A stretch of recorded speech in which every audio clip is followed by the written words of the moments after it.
Good evening, my dear students. Welcome to HashLearn Studios. My name is Dheeraj, your chemistry teacher for the day, and the topic under discussion is position and electronic configuration pertaining to P and D block elements. So this is part of the lecture series JEE and NEET. Moving ahead, to quickly recap what we had looked at in the previous class, we had looked at group 18 elements and numericals to do with group 18 elements, wherein we looked at various aspects of electronic configuration, position, as well as properties. Before I go ahead and explain the scope of today's class, I want you to look at the CPP question which I had picked up from the homework questions that we had given you. So the force acting between noble gas atoms are, so you should know that noble gas atoms have filled valence orbitals. So if they are filled valence orbitals, then the force acting has to be van der Waals forces. So the answer is van der Waals forces. Pretty straightforward there. Now, the goals of today's class is to look at position and electronic configuration of P as well as D block elements. I am restricting my understanding in today's class to again a little noble gas elements, which were quite important. Even though we have looked at group 18 elements, I want you to understand group 18, group 17 and group 18 in a little more depth. So I've included quite a few group 18 elements as well. So we have your Preeti, Shushmita and Yogesh joining us as of now. Welcome to the webinar, guys, and a very good evening to you. Quickly moving ahead, the next slide that you would be seeing is, guys, the first question that we have packed for the day. So here we go. Look at the first question. We will start worrying about the theory behind it as you give me the answer. Which of the following statement is incorrect? Xenon difluoride is a powerful reducing agent. Xenon difluoride is obtained by direct reaction between fluorine and xenon at high pressures. Xenon difluoride undergoes alkaline hydrolysis to give you oxygen and xenon, and XeF2 contains 2 bond pairs and 3 lone pairs. So we are asking you which among it is the incorrect statement. So have a detailed look, guys. Have a detailed look.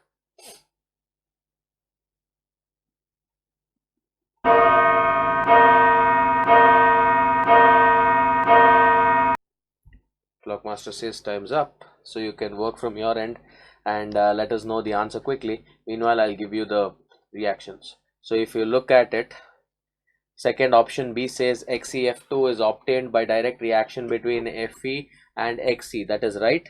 Xe and F2 directly reacting at high pressures will give you XeF2. So Preeti, Yogesh says B, Preeti says it's A, and Sushmita says it's B. So statement B is right. XeF2 undergoes alkaline hydrolysis. That is also right.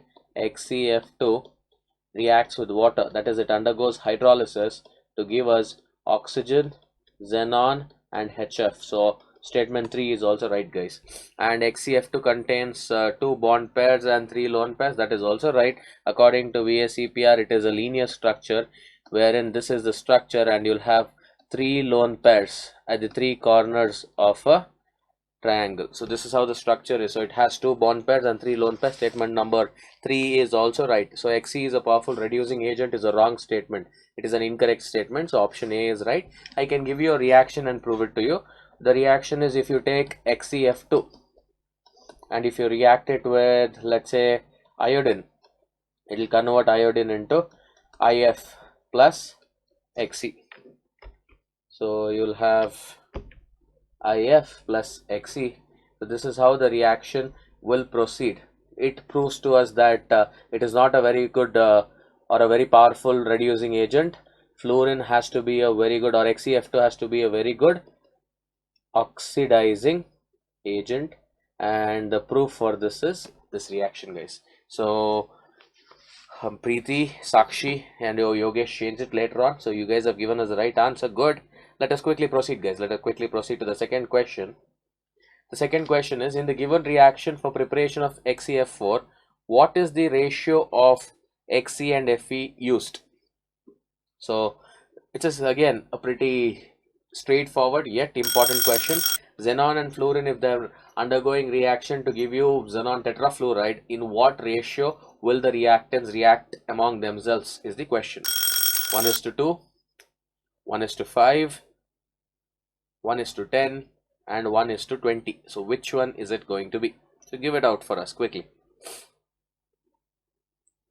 Second question. Clockmaster says another 6 seconds left. So try to, as you're approaching the exams, try to stick to the time, stipulated time, guys. That's going to increase your confidence as well. So good. Sakshi says it's B. Let's wait for a couple of others. Meanwhile, I'll just add to it. Yes, Sakshi was right.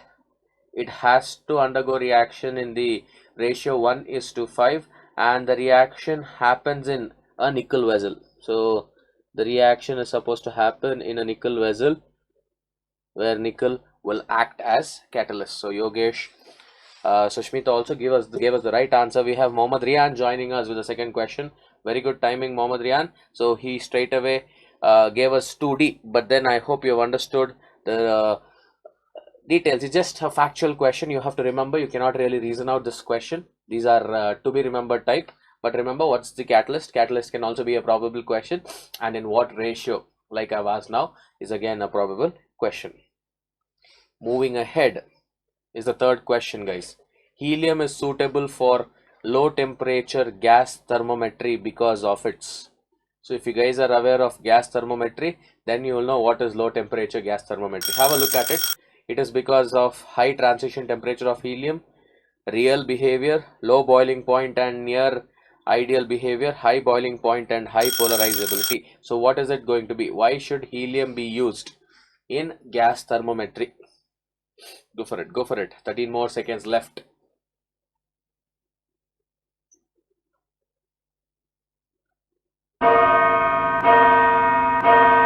Yes, Clockmaster says time's up. Have a look, guys, have a look. Should be easy. The moment you know what is gas thermometry, you'll be able to relate to it pretty easy. Preeti says it is C. Okay, now Yogesh also says it's C. Yes, C is right. Before telling you why this is the right answer, I'll try to throw some light on what is gas thermometry. Gas thermometry is a simple phenomenon, guys. Gas thermometry is a technique used to precisely measure temperature as function of pressure. So what I do is I take a silica or a quartz container. In this, volume is constant. So at constant volume, that is, it is a sealed container, I take definite amount of gas. I take definite amount of gas. I take definite amount of gas. Now, what you have to be sure about is I will be able to check for temperature based on fluctuations in pressure. So I'm going to measure the pressure of the gas, and once I get to know the pressure of the gas, it can be correlated experimentally to find out the temperature of that gas. Now, why is it so difficult? Why am I supposed to be using this technique? Because this technique is very precise. You can have temperatures fluctuating in the range of 3 into 10 to the power minus 3 Kelvin and all that. So 3 into 10 to the power minus 3 Kelvin is like 0.003 Kelvin. In that range of fluctuation also, this can very sensitively give us the exact temperature. For that reason, we use gas thermometry. This is how it works. I measure the pressure. Based on pressure, I'll be able to calculate the temperature. That's one thing. If you're asking me which one is suitable for this gas thermometry, for low temperature gas thermometry, obviously it has to be either helium or hydrogen, for two reasons. Both helium and hydrogen will have very low boiling point, point number one. And if you look at states of matter chapter, wherein if you ask which are the gases which will try to pretty much behave like ideal gases, it has to be hydrogen and helium. Therefore, we want gases which have low boiling point and also which has tendency to almost behave like ideal gases. That comes with helium and hydrogen. So the answer is low boiling point and almost similar ideal behavior. So option C is the answer. A good number of you have given us the right answer. Good. So we will proceed to the fourth question under discussion. So the fourth question is, which one of the following statements regarding helium is incorrect? So we have asked you another question regarding helium. So we are asking you which of the following statements regarding helium is incorrect. Have a look, guys. Have a look. It is used to fill gas balloons instead of hydrogen because it is lighter and non-inflammable. It is used in gas-cooled nuclear reactors. It is used to produce and sustain powerful superconducting magnets. It is used as a cryogenic agent for carrying out experiments at low temperature. So remember one thing, anything at low temperature, yes, helium will definitely play a role there. So you can quickly rule out three options and say one is the answer, because in the other three options which you will identify, you know that helium is used because low temperatures are used in that technique. So therefore, ideally one is the answer. So Yogesh says it's A. Yes, guys, I will definitely not be able to fill helium instead of hydrogen because helium is much heavier than hydrogen. So helium is heavier than hydrogen. Yes, hydrogen has its own problem. Hydrogen is lighter and it's flammable, but I'll not be able to use hydrogen. You know why? Due to its extensive combustible property and release of great amounts of energy. Helium would be, I'd be using helium, but helium is definitely heavier than that of hydrogen. So used in gas cooled reactor, yes, anything wherein cooling is needed, either helium or nitrogen will be used, because there are normal temperatures in which they can behave as liquid will be really low temperatures. So it is used to produce and sustain superconducting magnet jets. You know that superconductivity as a phenomenon is seen in very low temperatures, temperature in the range of -70 to -170, -200 range, and helium is definitely needed to sustain that kind of temperature. Cryogenic also again stands for ice cooled or anything to do with the cold cell preparation. So cryogenic again means low temperature, and low temperature helium definitely plays a role. So it has to be option A. It is used to fill gas balloons instead of hydrogen because it is lighter. Definitely not. It is not lighter. It is heavier is the question. Yes, it is non-inflammable. That we agree. Hydrogen is highly flammable, but this is non-inflammable, but it is not lighter. It is heavier than hydrogen. So Yogesh gives us the answer first. And before Yogesh, it was I think Sushmita. So Yogesh says A, Supraja says A. Good. So both of you have given us the right answer. Others, I hope you have followed, guys. Let us quickly proceed. And I think time for a quick breather for you guys. Which of the following has correct increasing order of hydrolysis? So which of the following has correct increasing order of hydrolysis? So the right answer for this is option W, that's CCI4, MgCI4, AlCI4, and PCI4. So, or PCl4, I'm sorry. So which one is it? It's going to be dependent on size, guys, and that is why it is option W. And the person who gave us the right answer for this question in the previous class of mine, that's the yesterday's class, is also present with us today. It is Preeti. Congratulations, Preeti. So I hope Preeti is with us in this webinar. So congratulations, Preeti. You have won yourself an atom session, which gives you exclusive right. You know what it does? It gives you access to get either a difficult concept or a question solved, to be solved by our in-house experts within 20 minutes of posting the question. So again, congratulations to you. The next slide that you would be seeing will have 60 seconds timer, and you'll have 60 seconds, I should say, is a good amount of time, guys. Have a detailed look at the question, but the detailed look shouldn't hinder you from giving us the answer first. So here we go. The next slide is the contest question for this episode. Go for it.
So the time's up. A good number of you gave us the right answer. So proceeding to the fifth question under discussion today. So have a look at the options, guys. Which of the following is not correct? Which of the following is not correct?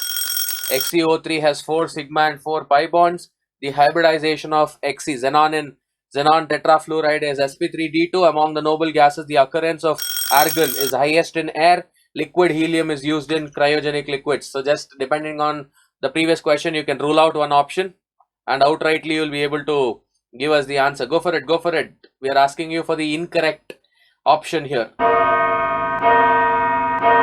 Clock master says time's up. Shouldn't be taking us too much time, guys. You don't have to go back, work it out and all that. You should have all of these information at the back of your mind so that the moment it is asked, you should be able to deliver. Preeti says it's A. Okay, let us wait. Yogesh C, Preeti A. Let us wait for Sushmita, Sakshi, Rian had joined us. Supraja, go ahead, guys. Go ahead. Try to give us the answer quickly. Rian says it is C. Now keep one thing in mind. I'll start ruling out or eliminating the wrong answers. Liquid helium is used in cryogenic liquids. Yes, we saw this. The statement is right. Among the noble gases, the occurrence of argon is highest in air. That is also right. Argon has the highest percentage of noble gas present in air. Hybridization of Xe in XeF4 is sp3d2. This is also right. Xenon will have electronic configuration. You can say helium is in the first row. After helium comes neon, neon, argon. After argon comes krypton. After krypton comes xenon. That's in the fifth row. Therefore, its outermost electronic configuration will be 5s2, 5p6, completely filled. So let us draw the orbital with 2 electrons and the orbital with 6 electrons. And after 6s and 6p comes 6d. So if xenon has to form 4 bonds, it has to have 4 unpaired electrons, and 4 unpaired electrons are formed by promotion of 2 of these electrons. Therefore, you will have 4 unpaired electrons, and if you look at the hybridization of this, it is sp3 and d2 inclusive of lone pair. So this statement is also right, that hybridization of xenon is sp3d2. All the 3 statements are right, which means option A is the wrong statement and therefore the correct answer. So XeO3 has 4 sigma and 4 pi bonds. I'll draw the structure. Xenon has or will form 3 bonds with oxygen and it has a lone pair. I can give you the geometry also. They can as well ask geometry. The geometry of the structure is pyramidal because you'll close the lone pair and look at only the bonds. And if you look at it, it is forming 3 sigma bonds and 3 pi bonds. So he has given it as 4 and 4, which is wrong. Therefore, option A is the right answer because it is wrong, and I've told you why it is wrong. So good. A good number of you have given us the right answer. Thanks for the acknowledgement, guys. Let's keep up the same N2 and move on to the 6th question. Iodine pentoxide on heating with dry HCl. A pretty straightforward reaction and quite an important reaction as well. Iodine pentoxide on heating with dry HCl gives us what? So write the reaction. You will be able to tell us what the products will be. Go ahead, go ahead. What is it going to be?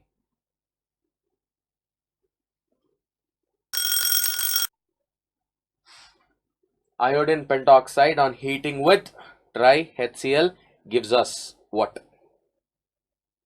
ICl3, ICl2, ICl5 and ICl. So what is it going to be? Clock master says another 5 seconds. Go for your answers.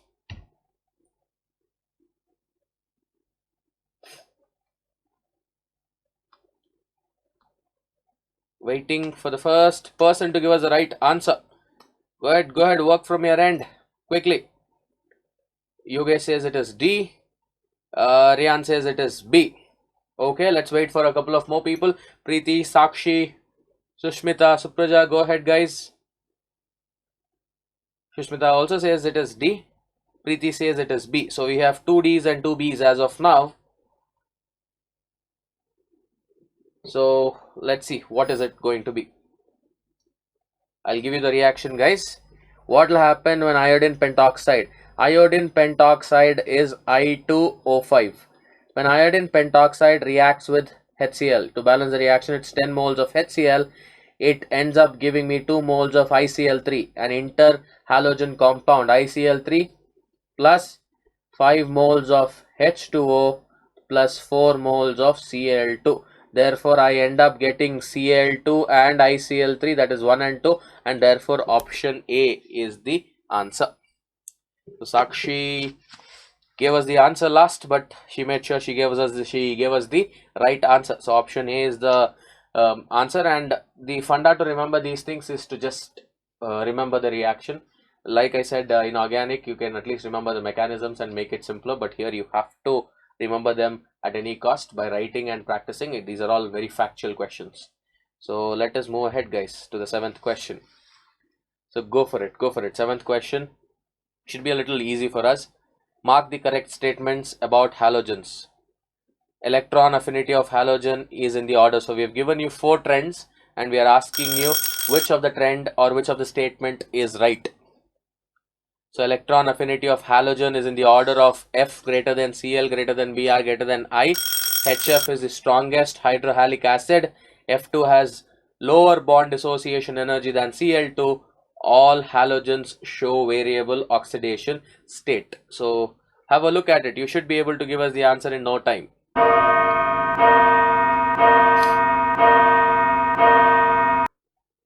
What is it going to be? Which of the statement is correct? So we have given you 3 wrong and 1 right, and we are asking you to identify the right statement. So Sakshi says it is 7C.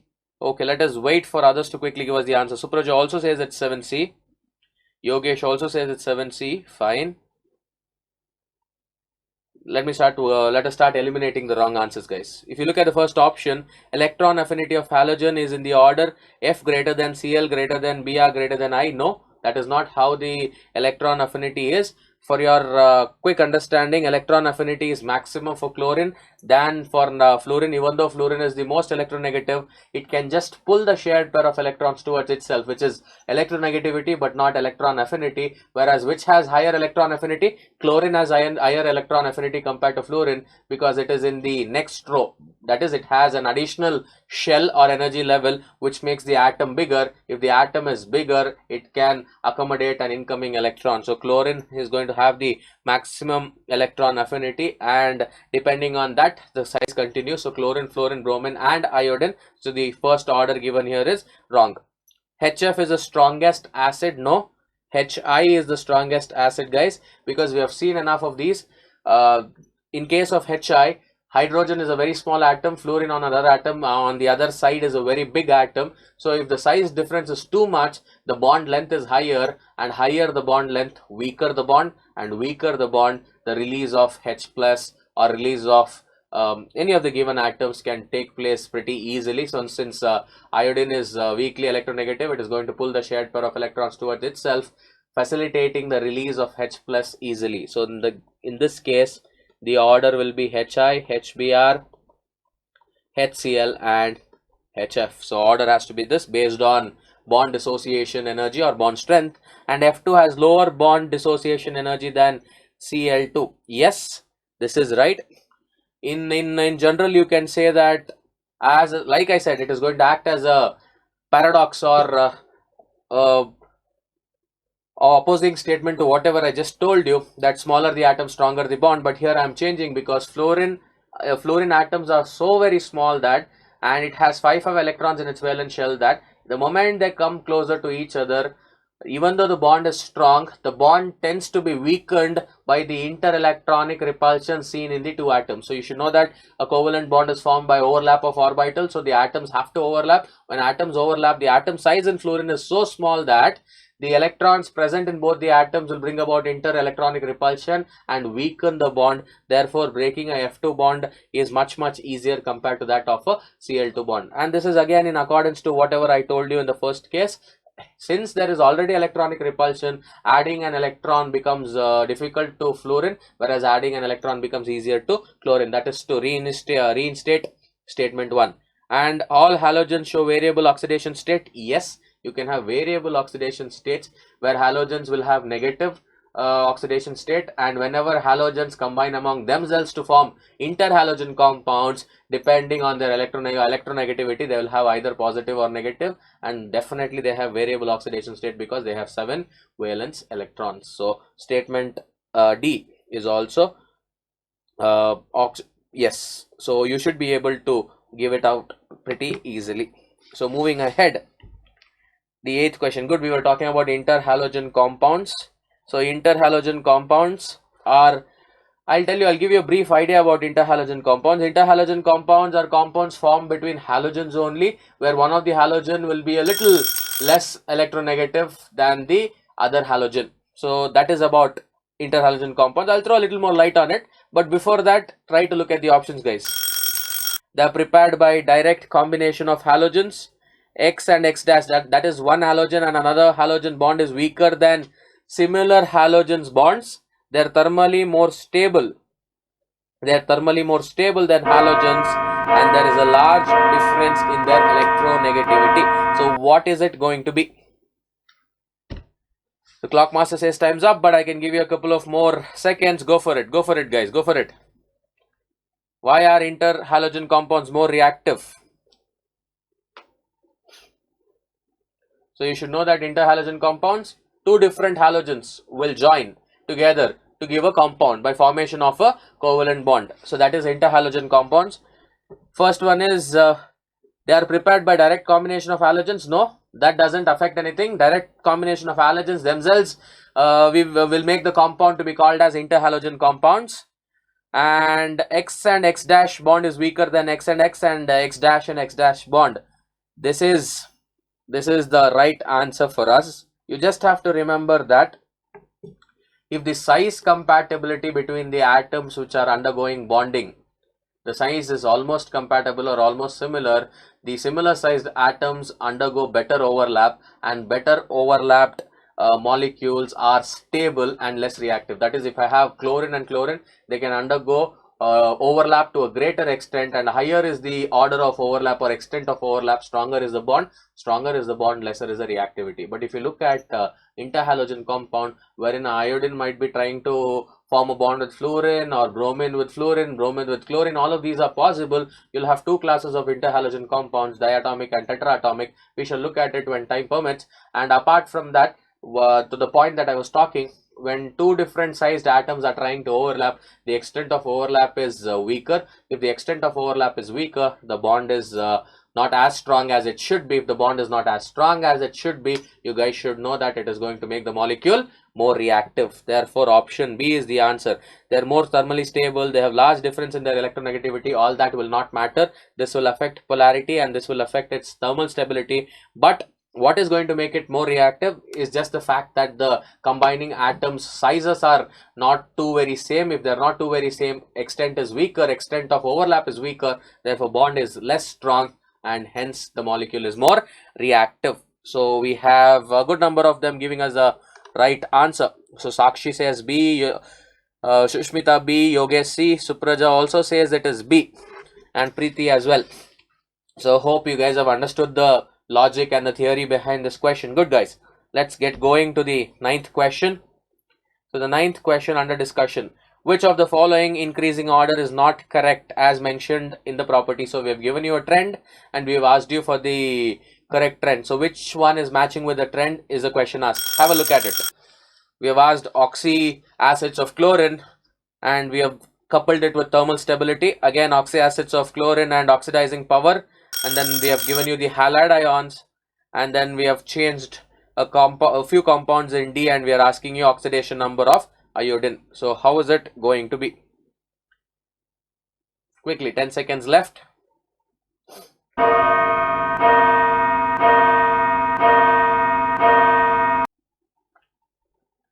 Clockmaster says time's up. Go for it guys, go for it. You will have to individually work out and then let us know how is it going to be. HClO, HClO2, HClO3, HClO4.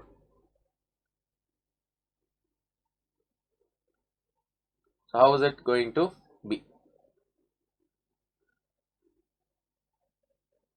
So Yogesh says it's 9B. Let me tell you guys, option A is right. As the oxidation number of chlorine becomes more and more positive, its thermal stability increases. So that's how it is. HClO, so chlorine has low positive oxidation number, here it has high positive oxidation number. With increase in positive oxidation number, thermal stability increases. So statement 1 is right. Statement 2, oxidizing power. Yes, oxidizing power is also right in this case, because if you look at chlorine, here it is in +7 oxidation state, here it is +5, here it is going to be in +3, and here it is in +1. So you should know what is oxidizing power. Oxidizing power is my capability to take electrons. So who can take electrons? The person who has space to keep the electrons can take the electrons. So if you look at this chlorine, oxidizing power to be able to take electrons. So accordingly, we have given you the trend. So option B is also in this case correct. So option C, that's F minus, Cl minus, Br minus, I minus, that is also right, guys. We have looked at it. Oxidation number of iodine is, this is wrong. I will give you the right set of compounds here. It will be Hi greater than I2 greater than ICl less than HiO4. In this case, iodine's charge is -1. In this case, it is 0. In this case, it is +1, because the more electronegative chlorine becomes -1. And in this case, it is going to be -8 and +1 +7. So the correct order is this, and this is the incorrect order, and therefore it is the right answer for us. So option D is the correct answer.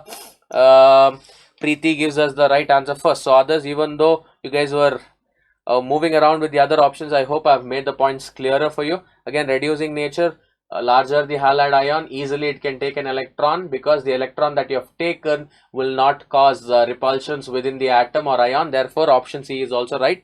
So good. Proceeding to the 10th question. We just have another 2 questions packed for the day, guys. Have a look at it. Which of the following statement is not correct? I've always tried to include question like these, because this will give you an overall idea of the entire concept. So when I'm giving you the answer, I make it a point to describe the other options as well, which gives you a comprehensive idea of the involved topic. So that's why we pick questions like these. So moving ahead, which of the following statements is not correct? All the oxides of halogens are powerful oxidants, are powerful oxidizing agents. The compounds of oxygen and fluorine are not called oxides but fluorides. Oxygen fluorides form oxoacids. In oxyhalides, bonds are mainly covalent due to small difference in electronegativity of oxygen and halogen. So how is it going to be? So let us know quickly. Time's up. Take a couple of more seconds and work on it, guys. Work on it. So how is it going to be? First one, all the oxides of halogens are powerful oxidants. Yes, this is right. How do I know them? Because halogens have 7 electrons in their valence shell. It is looking for 1 electron. Once it gets that 1 electron, it completes its shell and it's going to attain octet. And to attain octet, it is always hungry for that 1 electron. So anything that takes an electron will definitely be called as an oxidizing agent, because by taking an electron from you, I am oxidizing you. Hence, I am called as an oxidizing agent. So all oxides of halogens are powerful oxidant is right. The compounds of oxygen and fluorine are not called as oxides but are called as fluorides. This is also right, because in oxygen and fluorine is more electronegative, oxygen is less electronegative. Therefore, oxygen is not negative here, oxygen is positive, whereas fluorine here is negative. Oxide is where oxygen has negative oxidation number, but if you take a molecule like OF2, the charge on fluorine is -1 into 2 -2. The charge on oxygen will be +2. Therefore, oxygen will never be in the compound will never be called as oxide. It will be called as fluorides only, because oxygen is not in the negative oxidation state as it should be. So statement B is also right. Oxygen fluorides form oxoacids. This definitely not. Again, there is no reason behind it, guys. There is no relationship between oxygen fluorides and oxoacids. Oxoacids are species like this, which are acidic in nature and they contain oxygen. So oxygen fluorides are this, which I've given you the example. There's no link between oxygen fluorides and oxoacids at all. There are two different topics far apart from each other. So this is the incorrect statement and therefore the correct answer for us. Looking at the last one, in oxyhalides, bonds are mainly covalent due to small difference in electronegativity of oxygen and halogen. This is right. I can give you examples here. Thionyl chloride, SOCl2. Sulfur is also electronegative, oxygen is also electronegative, but their electronegativity difference is less. Therefore, it doesn't make these bonds ionic, it makes these bonds covalent. Another example is POCl3. So there are quite a few examples that we can give you. SOF2. So in most of these cases, the electronegativity is very less, making the compound highly covalent and not ionic. So option C is the answer. Preeti gives us the right answer. Others, I hope you followed, guys. Moving ahead to the last question that we have packed for the day. Have a look at it. Xenon has closed shell configuration but is known to give compounds with fluorine. So he's indirectly telling us that xenon has already octet configuration in its atomic orbitals, and why is it still trying to form bonds is the question. Because xenon atom has large size and lower ionization potential as compared to other noble gases, or xenon has unpaired electrons which can form covalent bonds. Xenon has highest boiling point, hence it can form compounds with fluorine. Fluorine is the smallest element, hence it can react with all noble gases. So what is going to be the right answer in this case? So here there is no concept of eliminating the wrong answer, because you can straight away move to the right answer. Since it's not reasoning type, it is factual, you have to remember this. So we straight away move to the right answer in this case. Go ahead guys, work on it.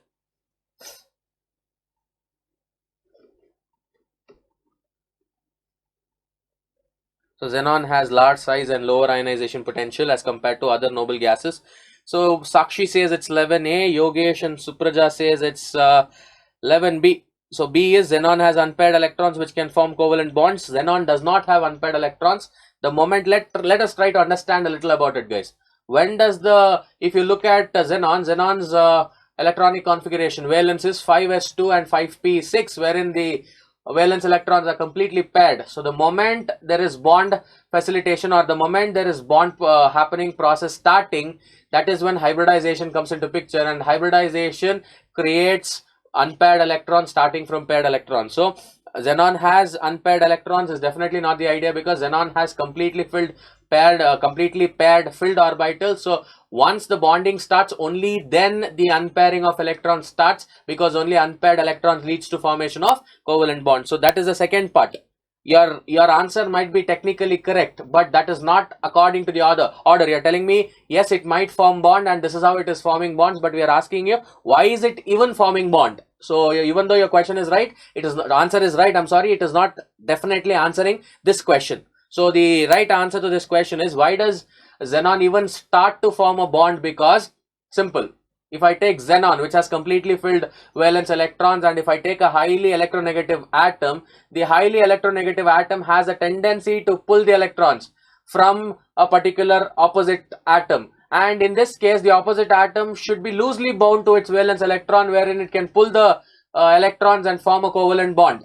Now that can happen only when the given noble gas is bigger, because if it is bigger in size, the atomic attraction or the effective nuclear charge will be less, and once if the effective nuclear charge is less, pulling of electrons happens easily, leading to the formation of ionic or covalent bonds. But again, like I said, what is the basis? The basis is to make sure the atom is big, and bigger atom has looser attractive forces. Looser attractive forces tends to make the electronegative atom pull the electrons and thereby create forces of bonding between them. Therefore it has to be